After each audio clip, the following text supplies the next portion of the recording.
just a few moments after we grant recording permissions.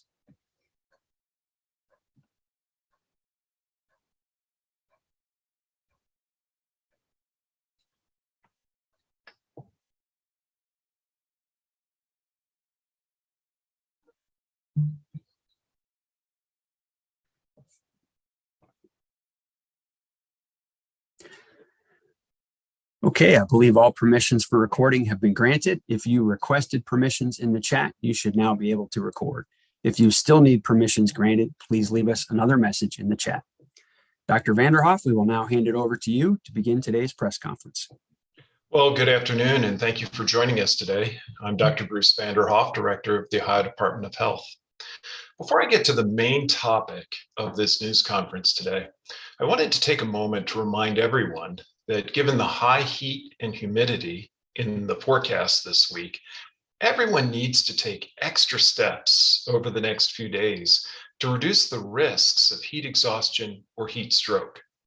Heat indexes are expected to be dangerously high on Tuesday, Wednesday, and Thursday. Heat exhaustion or heat stroke are real dangers in this kind of weather, particularly for children 2 and younger, those 65 and older, and people with chronic illnesses. Some safety precautions that people can take include staying indoors in air conditioning as much as you can, drinking plenty of fluids, even if you don't feel thirsty, scheduling outdoor activities very carefully. If you're outside for any length of time, make sure to wear loose, lightweight, light-colored clothing and sunscreen, and pace yourself. Take cool showers or baths to cool down if you get hot. Check on a friend or neighbor and have someone do the same for you. And never leave children or pets in cars. The symptoms of heat exhaustion can include dizziness, headache, nausea, a fast, weak pulse, and cold, clammy skin.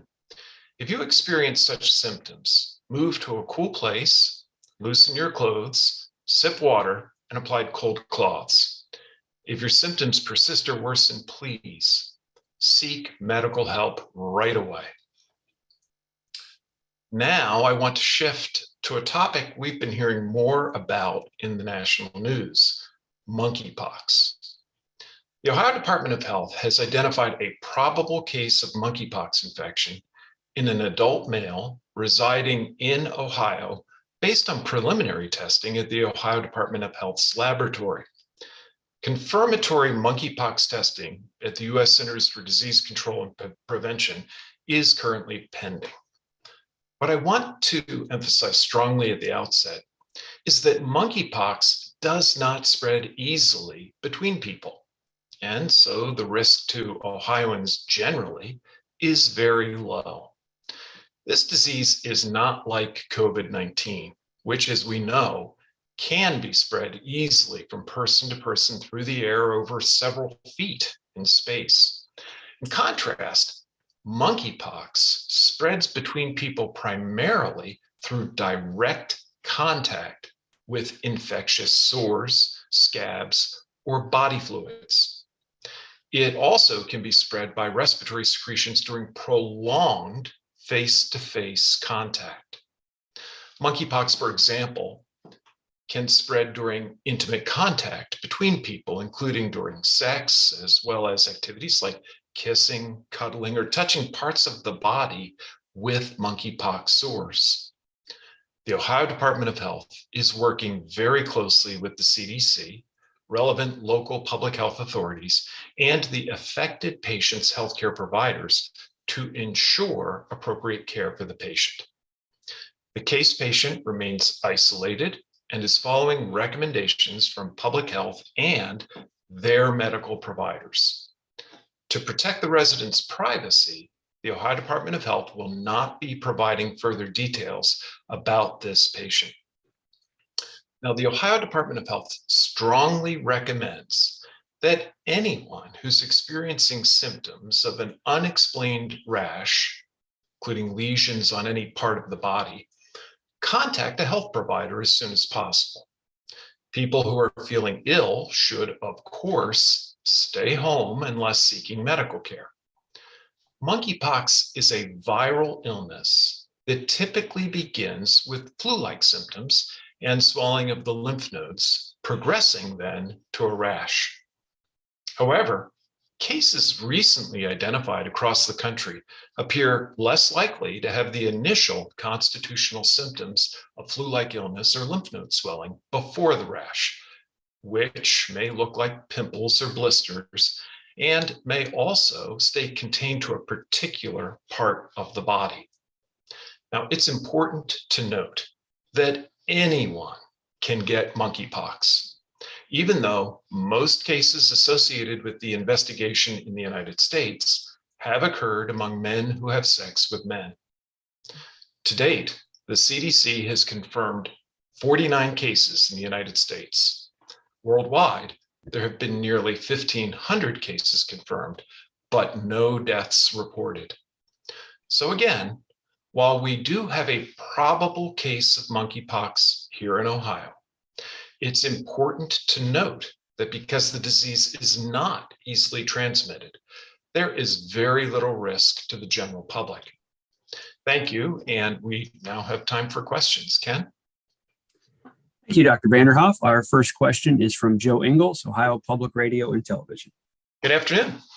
Good afternoon. So let me ask you, monkeypox, you said, cannot be transmitted easily. Is there reason to believe, though, that it's transmitted quickly? And do you see this first case as just, like it's going to happen more and more? Or what can we expect in the future?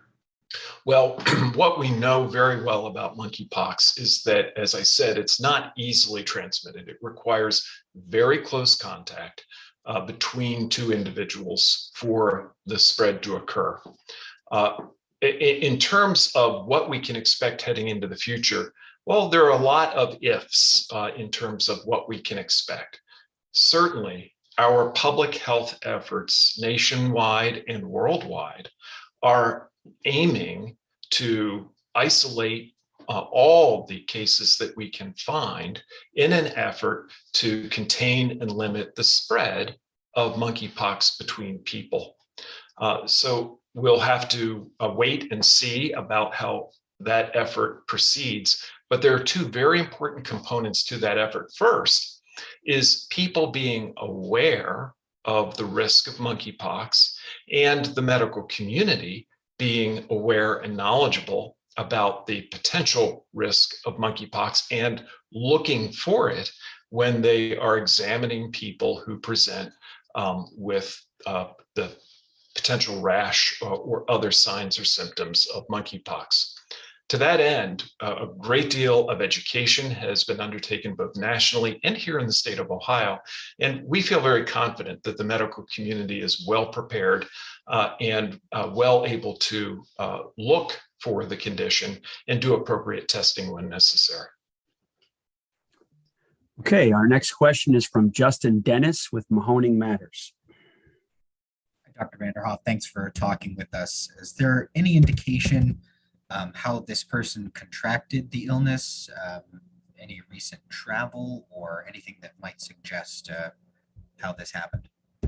Yeah, so I am not going to go into any details regarding the particular case beyond what I have shared thus far. However, I can say that there is nothing unusual or atypical about this case in comparison to other cases that have been observed across the nation and across the world. And I would point back to my comments regarding how the disease is communicated from one person to another, how it's spread. This is a disease that requires very close, generally very intimate contact between people.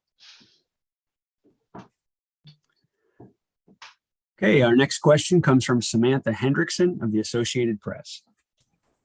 Hello, thank you, Dr. Vanderhoff, for speaking. I'm just wondering, you said probable. Are there any additional tests or a testing period that will take place in order to confirm that it is monkeypox?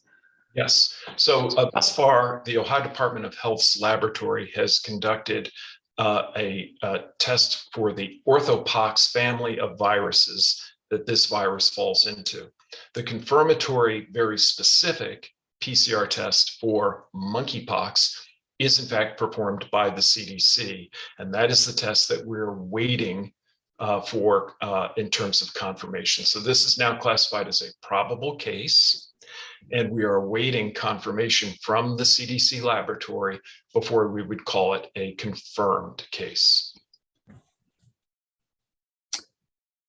Okay, we don't currently have any other questions in the queue. We have another minute or two. If there are any other questions, please indicate so now. If not, then we're going to thank you again for joining us. And Dr. Vanderhoff, do you have any closing remarks? No, thank you very much for taking the time to join us this afternoon, and we will certainly communicate further information as needed. This concludes today's press conference, and thank you again for joining us.